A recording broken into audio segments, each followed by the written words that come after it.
I knew something was wrong the moment I pulled into my driveway and saw the construction crew tearing up my side yard in Phoenix, Arizona. My name is Connor Harlow, and I have owned this property on Mesquite Drive for 8 years. I bought it specifically because of the extra land, a full acre and a half that wrapped around the corner lot.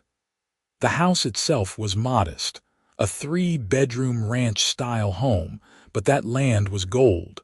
I had plans for it, eventually. For now, it was just nicely maintained grass and a few desert landscaping features I had installed 3 years back. The property line was clearly marked by a fence I had put up myself, surveyed and everything.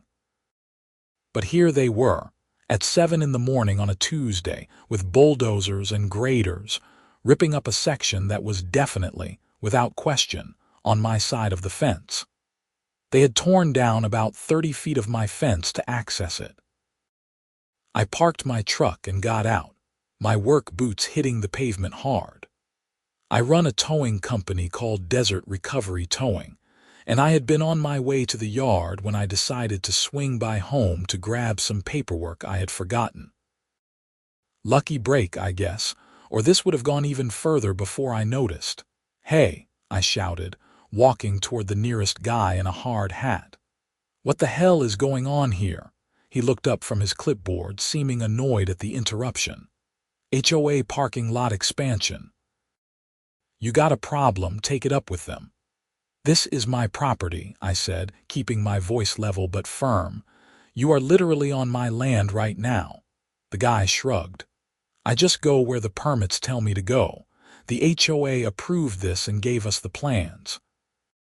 Says right here," he waved the clipboard vaguely, "parking lot expansion for Mesquite Meadows community. I do not care what your paperwork says. This is private property and you need to stop immediately." He sighed like I was the unreasonable one. "Look, buddy, I got a job to do. You want to dispute it, call the HOA office. I am on the clock." I felt my jaw clench. I pulled out my phone and took several photos of the crew, the equipment, and the clear destruction of my fence and land. Then I called the HOA office, a number I had unfortunately memorized from previous ridiculous interactions. "Mesquite Meadows Homeowners Association. This is Brenda speaking," came the chirpy voice. "This is Connor Harlow at 2847 Mesquite Drive. There is a construction crew tearing up my property right now, claiming it is for an HOA parking lot. I need someone here immediately to explain what is happening." "Oh yes, Mr. Harlow. That would be the parking lot expansion project. It was approved at last month's board meeting." "On my property," I repeated slowly. "They are building on land I own. According to our records, that land falls within the community easement. You should have received notice about the meeting."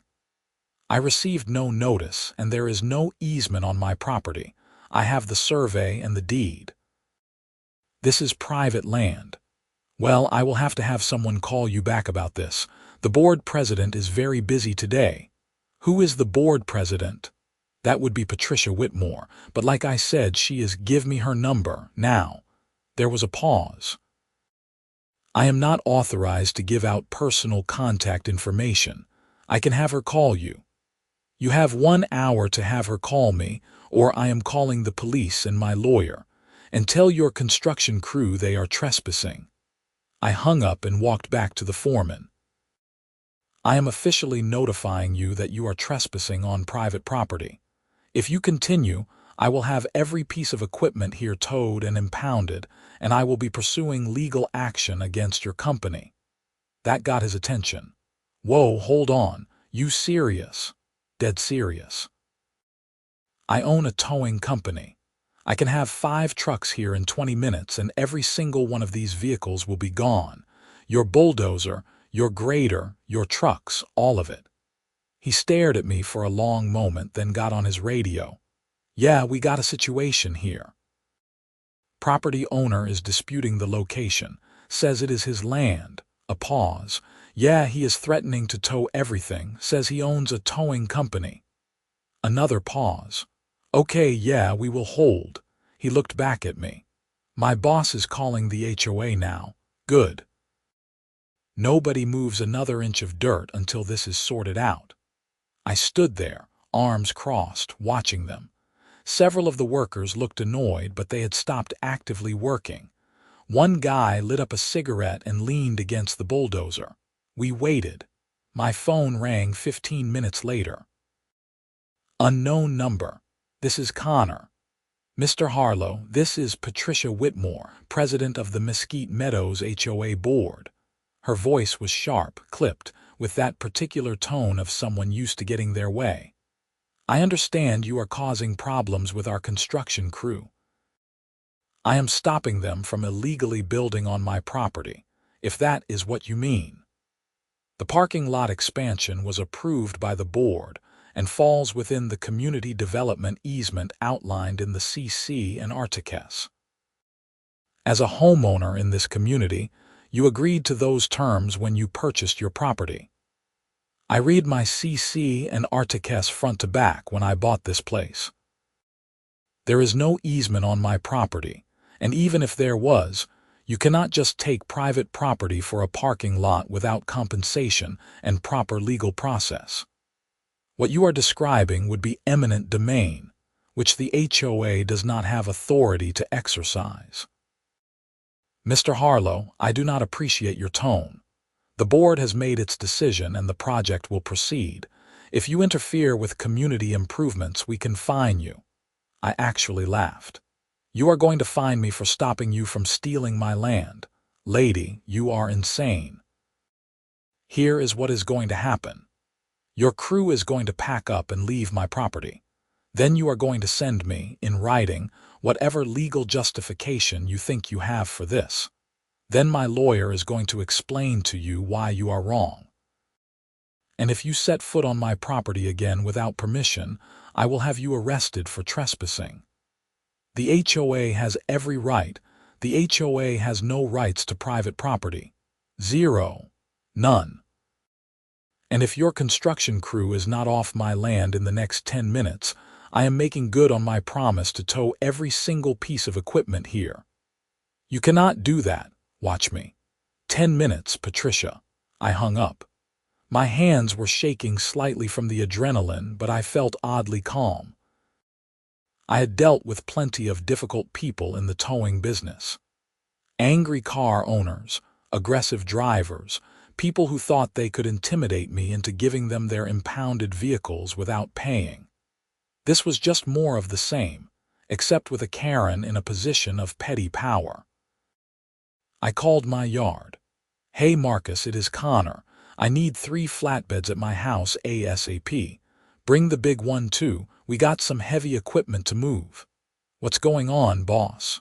HOA decided to build a parking lot on my property. I am relocating their construction equipment. Marcus, who had worked for me for 6 years, just laughed. Oh man, this I gotta see. We will be there in 15. I walked back to the foreman. I got tow trucks on the way. Your choice whether you want to drive your equipment out of here or have it removed for you, but either way, it is leaving. He was on his phone again, talking to someone urgently. When he hung up, he looked at me with frustration. My boss says to clear out until this is resolved, but you are going to get sued for the delay. Your boss should sue the HOA for giving him bad information. I will even testify on his behalf, but none of this is my problem. You were trespassing and I stopped you. Pretty straightforward. The crew started packing up their equipment. It took them about 20 minutes to get the heavy machinery fired up and rolling out. They left deep ruts in what had been my grass, and a section of my fence was destroyed, but at least they were leaving. As the last truck pulled away, my own tow trucks arrived. Marcus hopped out of the lead vehicle, a big grin on his face. Aw man, we missed it. Yeah, they folded once they realized I was not bluffing. But stick around for a few minutes just in case they come back. We stood in my yard, surveying the damage. It was significant. They had torn up about a 1/4 acre of land, ripped out some of my desert landscaping, and destroyed the fence. I took extensive photos and videos of everything. "How much you think this is going to cost to fix?" Marcus asked. "A few thousand, at least. But that is not even the point. The point is they thought they could just take my land. HOA is crazy in these neighborhoods, man. My sister has one, and they tried to fine her because her mailbox was the wrong shade of black. Not even a different color, just the wrong shade. Yeah, well, they picked the wrong guy to mess with this time. I spent the rest of the day dealing with the fallout. I called my lawyer, David Chen, who I had on retainer for business issues. I explained the situation, sent him all the photos and my property survey, and he promised to look into it immediately. Then I called my insurance company to report the property damage. They were confused about who to bill since it was not a typical claim, but I explained it was vandalism by a construction crew hired by the HOA. They said they would send an adjuster. By the evening, I was exhausted and furious. I sat on my back patio with a beer, staring at the torn-up section of my yard. 8 years I had lived here peacefully. Sure, the HOA had always been a pain about stupid things like leaving my work truck parked in front of my house overnight or not getting approval for the color I painted my front door, even though I painted it the exact same color it already was. But this was a whole different level. My phone rang. "David, Connor, I looked at everything you sent. You are absolutely in the right here. That land is yours, clear title, no easements. I checked the CC and Articus for your neighborhood too. There is nothing in there that would give the HOA authority to do what they did. So what do we do?" "First thing tomorrow, I am filing for a temporary restraining order to prevent them from continuing any work. Then we are going to send them a demand letter for the cost of repairs plus damages. If they do not pay up, we sue. This is pretty clear-cut trespassing and property damage. You might even have a case for punitive damages given how egregious this is. Good. Do whatever you need to do. I want them buried in paperwork. Consider it done. Oh, and Connor, do not engage with them directly anymore if you can help it. Let me handle the communication. People like this HOA president, they will try to twist anything you say. Too late for that, but yeah, going forward, they can talk to you." That night, I barely slept. I kept thinking about Patricia's smug voice on the phone, the way she acted like she had every right to take my property. In the morning, I dragged myself out of bed, showered, and headed to work. Desert Recovery Towing had been my baby for 10 years. I started it with one truck and a lot of determination. Now I had a fleet of 12 vehicles, 8 employees, and contracts with the city of Phoenix and several private property companies. We did everything from roadside assistance to impounds to heavy equipment recovery. It was hard work, but it was mine, and I was proud of it. Marcus was already at the yard when I arrived, working on the schedule for the day. "Boss, you look like hell." "Thanks, I feel like it too. What have we got today?" We went through the day's calls.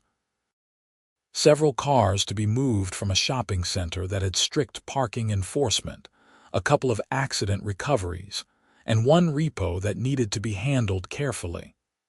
I took the repo myself. Sometimes getting out and doing the actual work helped clear my head.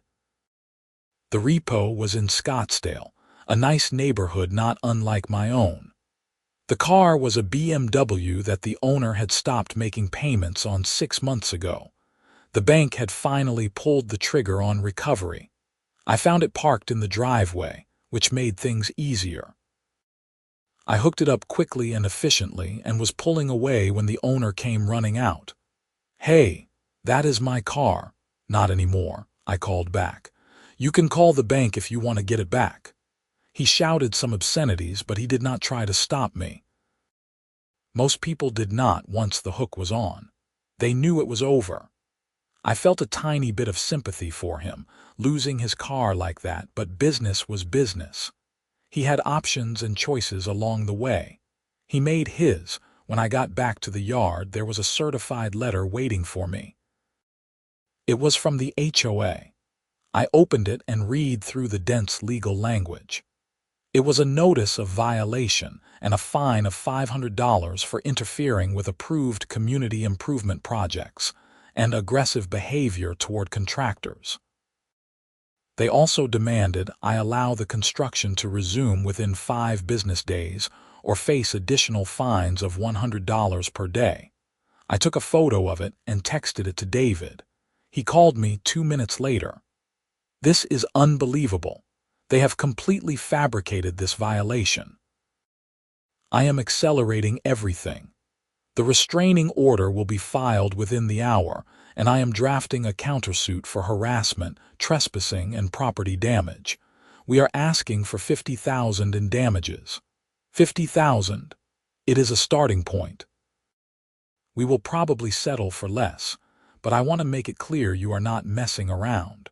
Also, I am going to recommend you file a complaint with the Arizona Department of Real Estate. They oversee HOAs in the state and can investigate misconduct. Do whatever you think is best. I trust you. Over the next few days, things escalated quickly. David got the restraining order approved, which legally barred the HOA from doing any work on my property. He had the order served to Patricia personally, which I wished I could have seen. She responded by having the HOA's lawyer send a letter threatening to sue me for defamation and tortious interference with their construction contract. David laughed when he read it and sent back a scathing response explaining all the laws they had broken. Meanwhile, I started getting complaints from my neighbors. Apparently, the HOA had sent out a community email claiming I was preventing necessary parking improvements due to selfish reasons, and that my aggressive actions had cost the community thousands of dollars in delays. They did not mention, of course, that they were trying to build on land they did not own. My next-door neighbor, a retired guy named Ed, came over one evening. "Connor, what is going on? I got this email from the HOA saying you are holding up the parking lot." I explained the whole situation to him, showed him my property survey, the photos of the construction crew on my land, everything. Ed's eyes went wide. "They were building on your actual property, not on HOA common area." "Yep, a 1/4 acre of my land. That is insane. Why would they even think they could do that? Your guess is as good as mine. Either they are incompetent, or they thought I would not notice, or they thought I would not fight back. But here we are." Ed shook his head. "I am going to the next board meeting. This is ridiculous. Patricia has been on a power trip for years, but this is way over the line. When is the next meeting?" "Thursday night, 7 o'clock at the community center. I will be there." Thursday came and I showed up at the community center at 6:45. The meeting room was already half full, mostly older residents who apparently had nothing better to do than attend HOA meetings. I recognized a few faces from around the neighborhood, but did not really know anyone except Ed. Patricia was at the front, arranging papers on a table. She was exactly what I had pictured, mid-50s, blonde hair in a severe bob, wearing a business-casual outfit that probably cost more than my truck payment. She saw me walk in and her expression turned icy. "Mr. Harlow, what a surprise. I live here. I am allowed to attend, right?" "Of course. Though I am surprised you are showing your face after the damage you have caused to this community." I bit back my initial response and just took a seat near the back. Ed came in a few minutes later and sat next to me. The meeting started with the usual boring stuff: approval of last month's minutes, financial reports, discussion of landscaping contracts. I forced myself to pay attention, but it was painful. Finally, they got to new business. Patricia stood up. "As many of you are aware, We have encountered an unfortunate obstacle with our parking lot expansion project. One of our residents has decided to block the construction, resulting in significant delays and costs to the community. A few people turned to look at me. I kept my expression neutral. Mr. Harlow has filed a frivolous restraining order claiming the parking lot encroaches on his property, which is simply not true according to our records. His actions have cost the community over $15,000 in construction delays and legal fees. I am proposing we move forward with legal action to compel him to allow the project to continue and to recover our costs. Ed stood up. I would like to hear Mr. Harlow's side of this. Patricia's mouth tightened. This is not a forum for, actually, according to the bylaws, any homeowner can speak during the open forum portion of new business, Ed interrupted. He had clearly done his homework. I move we allow Mr. Harlow to address the board. I second, someone else called out. I turned and saw it was a woman I did not recognize, probably in her 40s. Patricia looked like she had bitten into a lemon. Fine. Mr. Harlow, you have 3 minutes. I stood and walked to the front, pulling up the photos on my phone and connecting it to the projector they had set up. Thanks, I will be brief. This is a survey of my property, completed 3 years ago by a licensed surveyor. As you can see, my property line extends well beyond my fence, encompassing about 1.5 acres total. I switched to the next photo. This is the construction crew that showed up last week.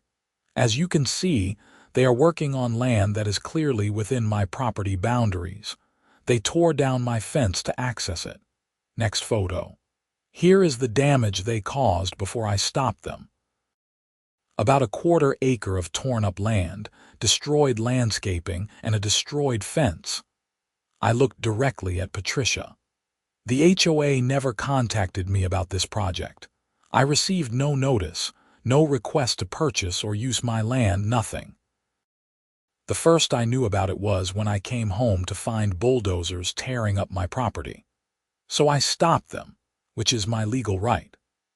I have since obtained a restraining order because the HOA president insisted they had the right to continue building on my private property without my permission. I switched to a photo of my property deed. This is my deed. No easements, no restrictions that would allow the HOA to take my land.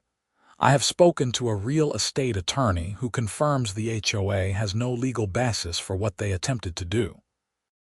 I disconnected my phone and looked at the rest of the board. So the question you all should be asking is, why did President Whitmore approve a project that required building on private property without securing the rights to that property? And why is she now trying to blame me for stopping what amounts to theft of my land? The room erupted in chatter. Patricia was red-faced. That is not what happened. Our survey clearly showed. Then produce your survey, I said calmly. Show everyone here the documentation you used to determine the parking lot could be built where you planned it. I have shown mine. Let us see yours, she sputtered. I do not have to justify the board's decisions to you. Actually, you kind of do, Ed called out. The board serves the homeowners, not the other way around. Another board member, an older man whose nameplate read George Finch, spoke up. Patricia, did we get a survey done before approving this project? We relied on the community plat map, she said defensively. A plat map is not the same as a survey, I said. Plat maps show general layouts. They are not accurate enough for construction purposes. Any contractor should have told you that. George looked troubled. I am moving to table the parking lot project pending an independent survey of the area. All in favor. 3 of the 5 board members raised their hands, including George. Patricia looked furious, but she was outvoted. Fine, she snapped. But I want it noted that Mr. Harlow's obstruction has cost this community significant money. I will be recovering my costs for property damage, I said. My attorney has already filed suit. You will be hearing from him." The meeting wrapped up shortly after that. As people filed out, several came up to me to express support or ask questions. Ed clapped me on the shoulder. "You did good, man. Patricia has needed someone to stand up to her for years. I am just protecting my property. But thanks." As I was leaving, Patricia intercepted me in the parking lot. "You think you have won, but you have not. I will make sure you regret this." "Is that a threat?" "It is a promise. You will be drowning in violation notices and fines. Every single tiny infraction, I will find it and document it. Your life in this community is going to be hell." I smiled. "Go ahead. Every frivolous fine you levy is more evidence of harassment for my lawsuit. You are just making my attorney's job easier." She turned and stalked off. I got in my truck and headed home, feeling oddly satisfied. I knew she was going to make good on her threat, but I was ready for it. Sure enough, over the next 2 weeks, I received 7 different violation notices. My grass was supposedly a 1/4 inch too long. My garbage cans were visible from the street for 15 minutes longer than allowed. My house number was faded and illegible, even though I had just replaced it a year ago. My mailbox was not regulation black. On and on. Each one came with a fine ranging from $50 to $200. I did not pay any of them. Instead, I forwarded them all to David, who added them to the growing lawsuit. "This is actually good for us," he told me. "It establishes a clear pattern of retaliatory harassment. Any judge is going to see right through this. How long until we actually get to court? Could be months, unfortunately. The system is backed up. But in the meantime, I am going to file for an injunction to stop the harassment. We should get a hearing on that in a few weeks." In the meantime, the HOA hired a surveyor to assess the parking lot area.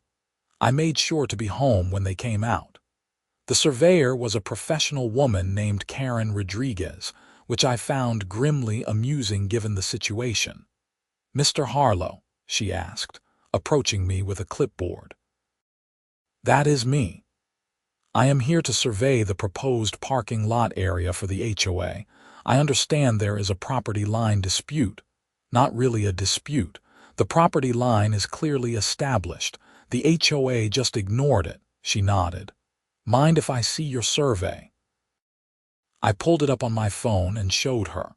She compared it to her own equipment and spent about an hour taking measurements and readings. When she was done, she came back to me. "Your survey is accurate. The area where they were building is definitely on your property. By about 60 feet, actually. Can you put that in writing? That will be in my report to the HOA. I am guessing they are not going to be happy about it." "Not my problem." She smiled slightly. "No, I suppose it is not. For what it is worth, I do not know what they were thinking. Any competent surveyor would have caught this before they broke ground." "Did they hire a surveyor before starting construction?" "Not that I am aware of. I think they just used the old plat map from when the development was built 20 years ago." I shook my head. "Unbelievable." Her report came back a week later, and David got a copy. It confirmed everything I had said.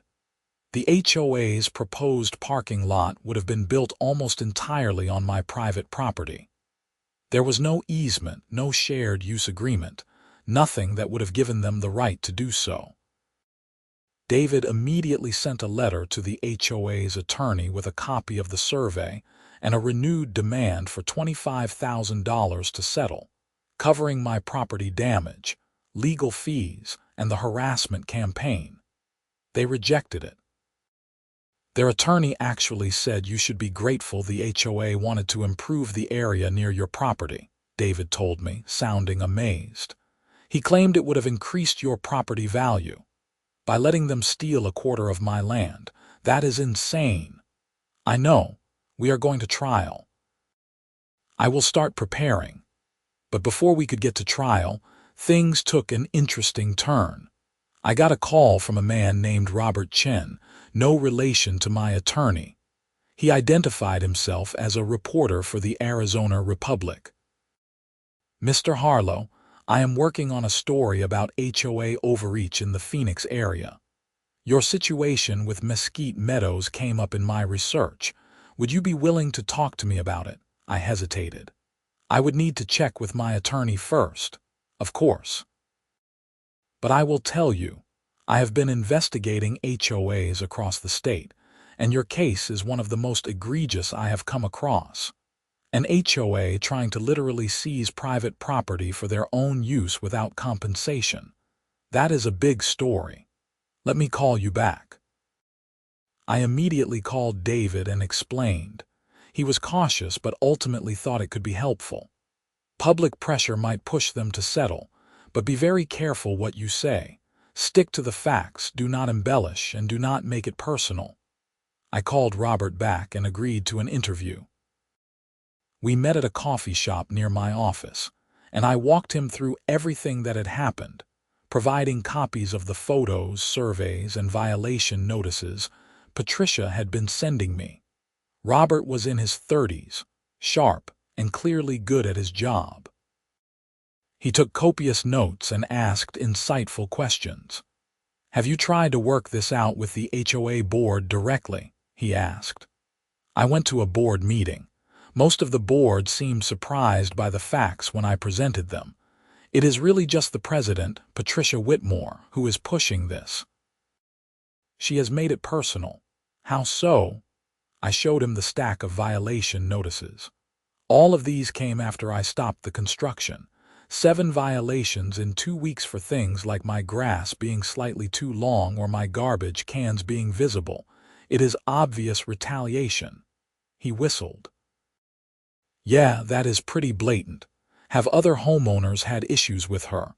I am not the one to ask, but my neighbor Ed mentioned she has been on a power trip for years. "You might want to talk to other residents." "I will do that. This is great material, Connor. Thank you for talking to me."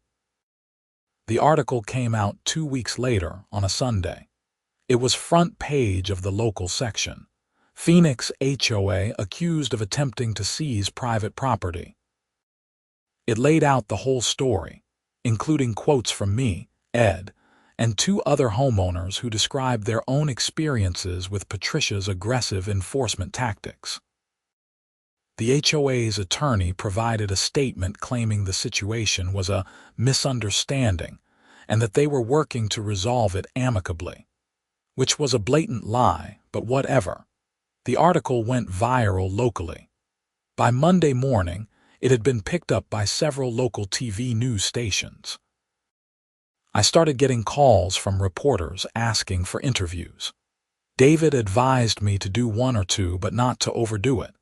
I ended up doing a segment with a local TV station that evening. The reporter, a woman named Jennifer Mills, came to my house and filmed the damaged section of my property while interviewing me. "How did you feel when you came home and saw construction equipment tearing up your land?" she asked. "Shocked, angry, confused. I could not believe the HOA thought they could just take my property like that." "And what do you want to happen now?" "I want my property restored. I want compensation for the damage and the stress this has caused, and I want the HOA to be held accountable for what they did. They can't just bully homeowners like this." The segment aired that night. I watched it at home with a beer, feeling surreal about the whole thing. This was not the kind of attention I wanted, but it felt like the right thing to do. The next morning, I got a call from George Finch, the board member who had voted to table the parking lot project. "Mr. Harlow, this is George Finch from the HOA board. I want to apologize to you on behalf of the board. What happened to you was completely unacceptable." "I appreciate that, Mr. Finch. Please call me George. I also want you to know that several of us on the board had no idea Patricia had pushed this project through without proper due diligence.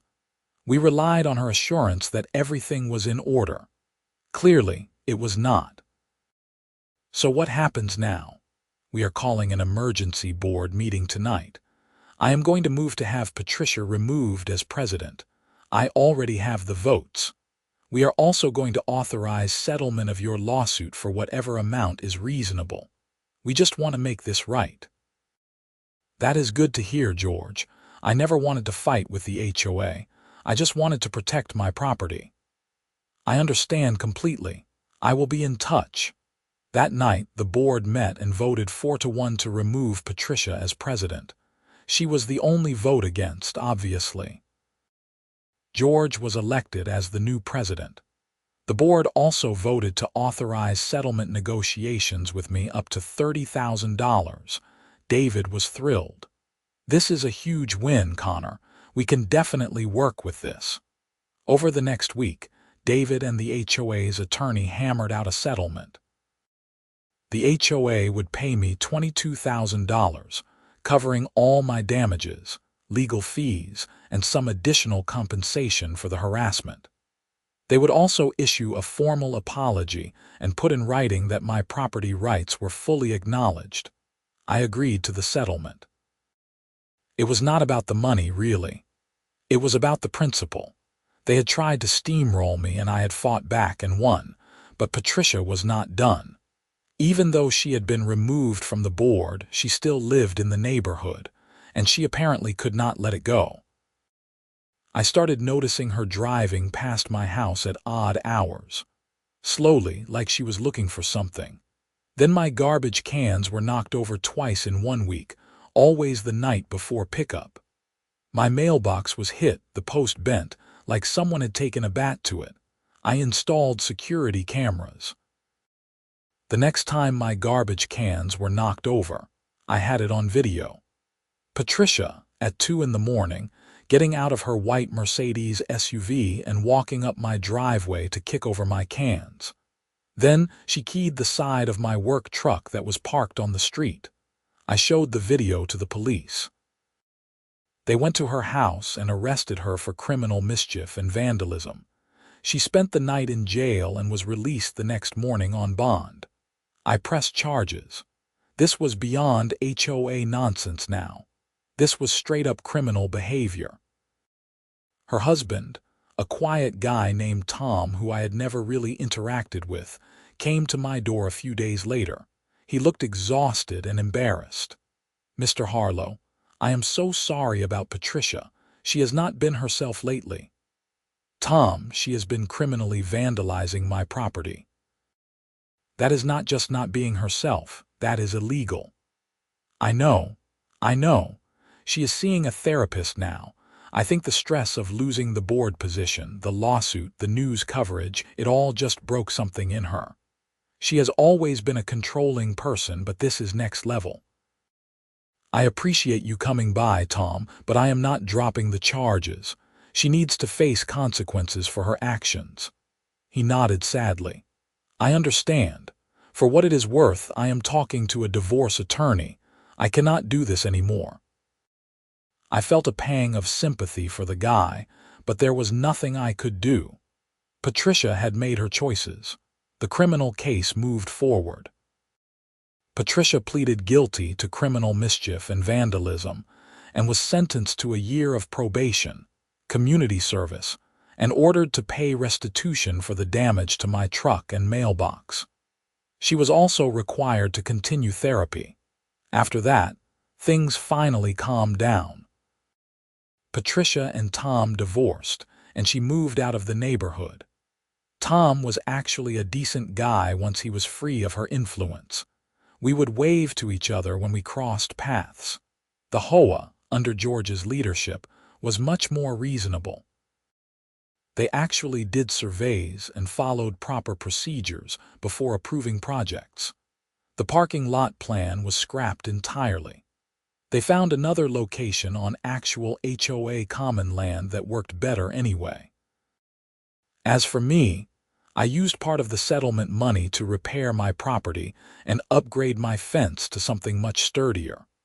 I also installed permanent security cameras and motion sensor lights. Nobody was going to mess with my property again.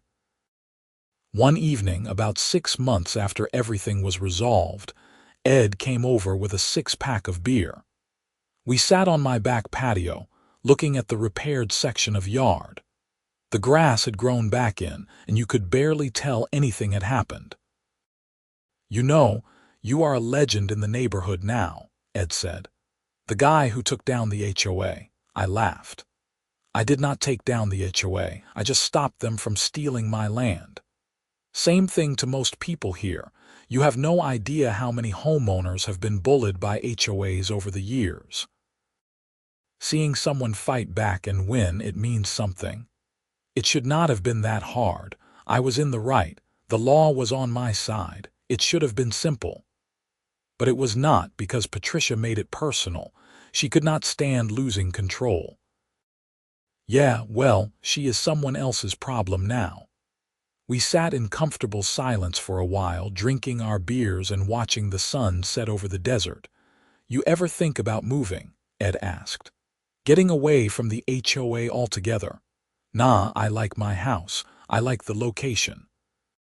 And honestly, with George running things now, the HOA is fine.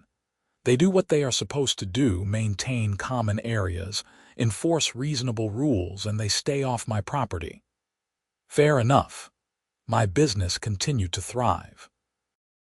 The publicity from the HOA situation actually brought in some new clients who liked the idea of supporting someone who stood up to bullies. I hired 2 more drivers and added another truck to the fleet. I also started getting calls from other homeowners in different neighborhoods who were having their own HOA disputes. I would give them my attorney's number and whatever advice I could. I was not trying to be some anti-HOA crusader, but if I could help someone else avoid what I went through, I was happy to do it. About a year after the whole mess started, I was at the yard when Marcus came into the office with a huge grin on his face. "Boss, you gotta come see this." I followed him outside. Parked in the lot was a white Mercedes SUV hooked up to one of our tow trucks. "Is that Patricia's car?" I asked. "Yep. Repo from the bank. Apparently she stopped making payments after the divorce. They contracted us to pick it up." I stared at it for a moment, feeling a weird mix of satisfaction and pity. Patricia had lost her board position, her marriage, her home, and now her car, all because she could not handle being told no. "All right, process it like any other repo. Follow all the procedures. I do not want any claims we did something wrong." "You got it, boss." As I walked back to the office, I thought about how different things could have been if Patricia had just approached me like a reasonable person from the start. If she had knocked on my door and said, "Hey, we are planning a parking lot expansion and we were hoping to use some of your land. Can we work something out?" Maybe we could have negotiated an easement or a land sale or something that worked for everyone, but she did not do that. She tried to just take what she wanted, assuming I would not or could not stop her. And when I did stop her, she made it personal. She escalated at every opportunity. And in the end, she lost everything. I did not take any pleasure in her downfall. I never wanted to destroy her life. I just wanted to protect what was mine. That evening, I drove home and pulled into my driveway. The sun was setting, casting long shadows across my property. My property, every inch of it clearly defined and protected. I got out of my truck and stood there for a moment, just looking at it. It was not much, really. A modest house, some desert landscaping, a nice piece of land, but it was mine. I had worked hard for it and I had fought to keep it. I walked inside, cracked open a beer, and sat down on my couch. The TV was on in the background, some news program I was not really paying attention to. I pulled out my phone and scrolled through my emails. A few new job requests, some invoices, the usual business stuff. There was also an email from David. "Connor, just wanted to let you know the state real estate department concluded their investigation into Mesquite Meadows HOA. They found multiple violations of state HOA law and have issued fines and mandated oversight for the next 3 years. Thought you would want to know. Good work. I smiled. It was not about revenge or getting even. It was about accountability. The HOA had broken the law, and now they were facing consequences. As it should be, over the following months, life settled into a comfortable routine. Business was good, my property was fully restored, and the neighborhood was peaceful. George did a good job as HOA president, and I had no further issues with them. I did see Tom occasionally. He had started dating someone, a nice woman named Lisa who also lived in the neighborhood. He seemed genuinely happy, lighter somehow, like a weight had been lifted off his shoulders. We would chat briefly when we ran into each other, usually about sports or the weather. He never mentioned Patricia, and I did not ask. One Saturday afternoon, I was working in my yard, planting some new shrubs along the fence line when a car pulled up. A young couple got out and walked over to me. "Excuse me, are you Connor Harlow?" the man asked. "That is me. Can I help you?" "I hope so." "My name is Jeff, and this is my wife, Amy. We just bought a house over in the Sunset Hills neighborhood, and we are having issues with our HOA. Someone told us you might be able to give us some advice." I wiped my hands on my jeans and gestured to my patio. "Sure, come on back. Want some water or something?" We sat down, and they explained their situation. The HOA was trying to force them to remove a solar panel installation they had put on their roof, claiming it was not aesthetically approved, even though state law protected the right to install solar panels. "Do you have the state statute handy?" I asked. "I printed it out," Amy said, pulling some papers from her purse. I read through it. "Yeah, this is pretty clear. The HOA cannot prevent you from installing solar panels as long as they meet certain reasonable criteria. You are in the right.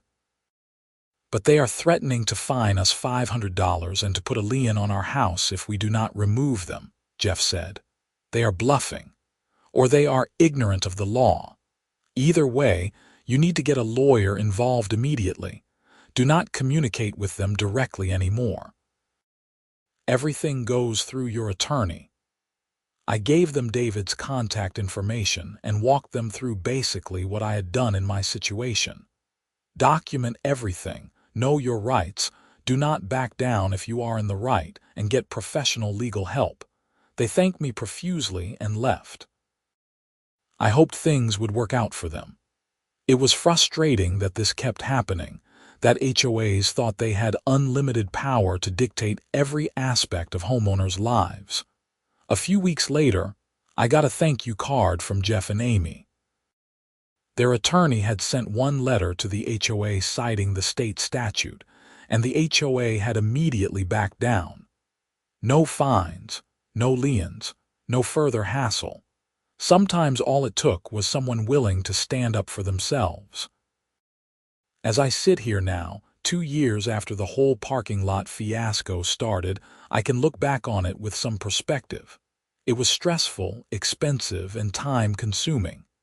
It took a toll on me emotionally, but I do not regret fighting back. Not for 1 second. My property is mine. My rights are mine. And no HOA, no matter how petty or power-hungry their president might be, has the authority to take that away from me.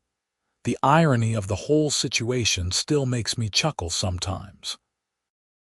They tried to build a parking lot on my property, probably thinking I was just some random homeowner who would not make waves. They did not know I owned a towing company, that I had the resources and the knowledge to fight back effectively. That threat to tow their construction equipment was not an empty one. I could have and would have done it. I think that is what surprised Patricia the most. She was used to people being intimidated by the HOA's authority. But I was not intimidated. I was just annoyed. And I had the means to do something about it. These days, my business continues to grow. I added a heavy recovery truck to the fleet, which has opened up new opportunities for industrial towing jobs. I have got 12 employees now, all good people who take pride in their work. We are developing a reputation not just for being good at what we do, but for being ethical and fair. That matters to me. The neighborhood is quiet. The HOA does its job without overstepping. My property is secure and well maintained.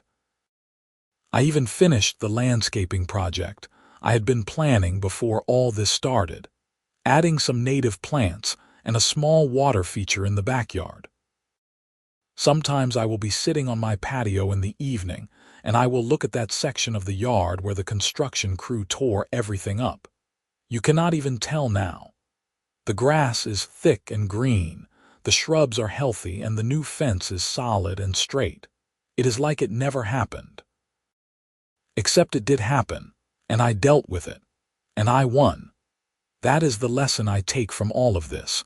When someone tries to take what is yours, you fight back. You stand your ground. You do not let bullies, whether they are wearing an HOA badge or anything else, push you around.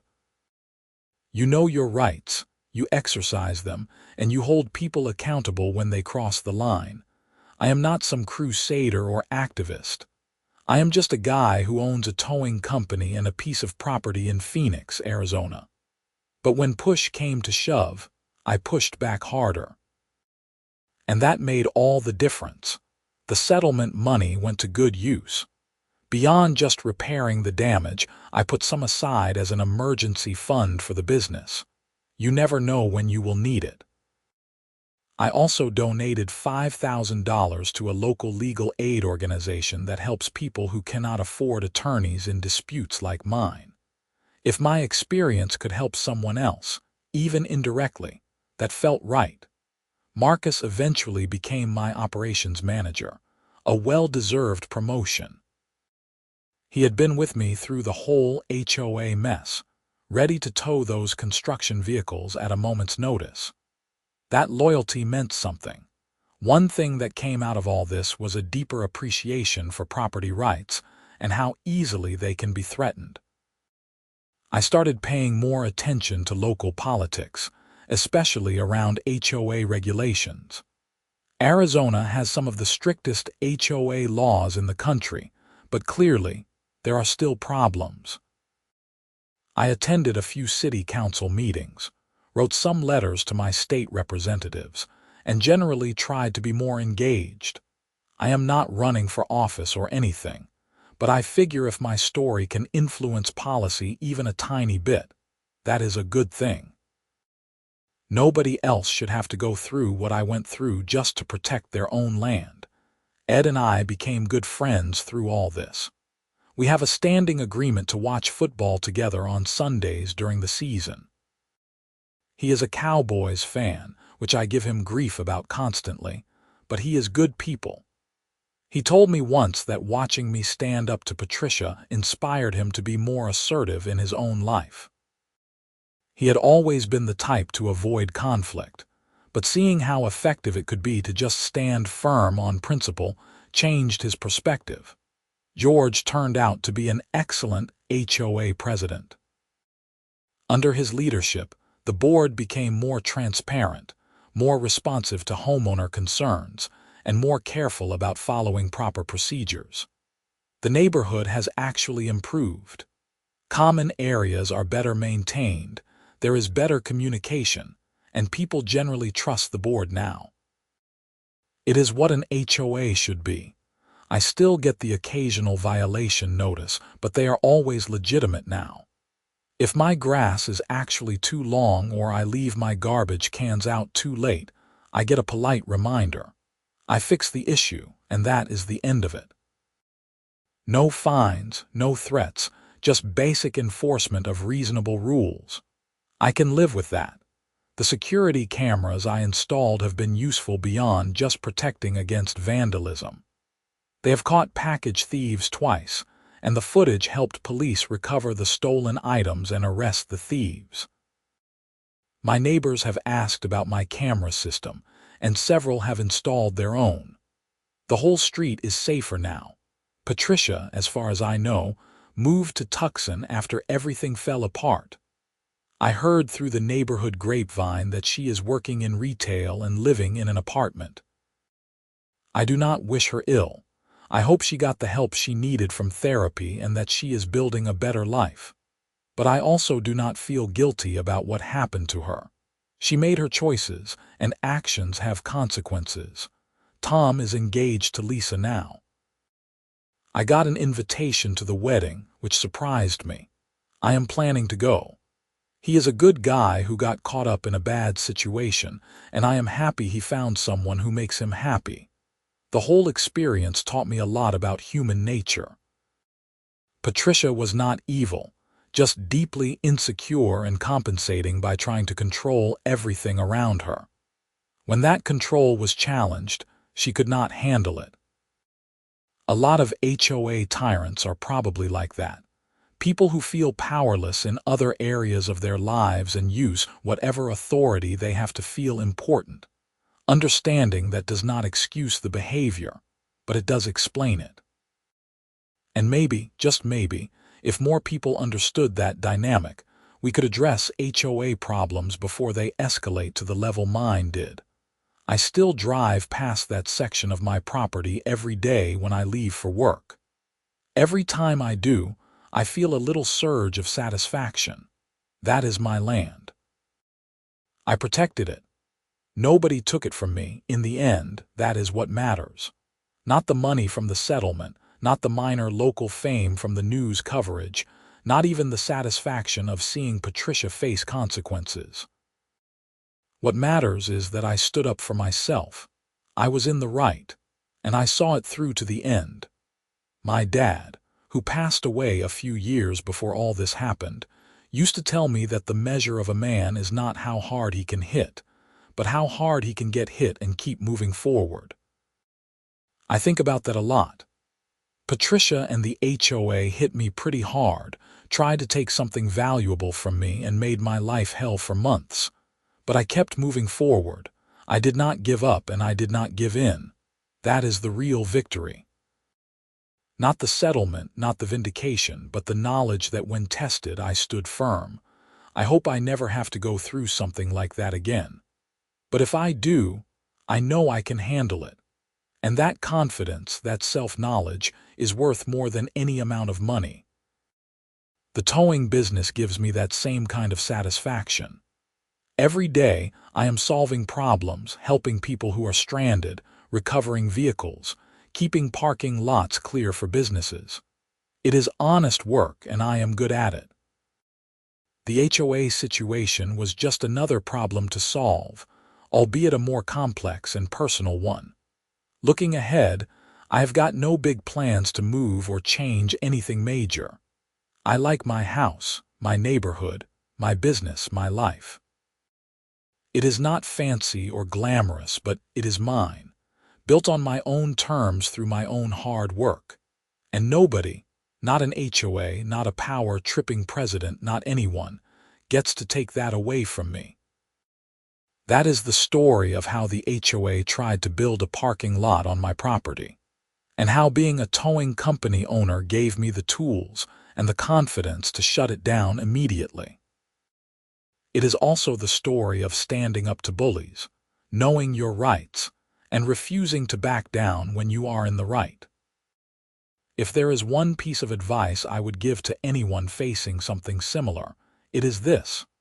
Document everything, know your rights, get professional help, and do not be afraid to fight back. The system works, but only if you are willing to use it. And if you are really lucky, you will own a towing company and can threaten to tow their bulldozers. That part was pretty satisfying, I am not going to lie. Life has a way of coming full circle sometimes. I built my business hauling away vehicles that did not belong where they were. When the HOA tried to put construction equipment where it did not belong, on my property, I used those same skills and resources to make them leave. There is a certain poetic justice in that. As I finish writing this, sitting on my back patio with the desert sunset painting the sky orange and purple, I feel content. The battle is over. The property is secure. The business is thriving. life is good. And if another HOA president ever tries something like this again, well, I've got 12 tow trucks ready to go.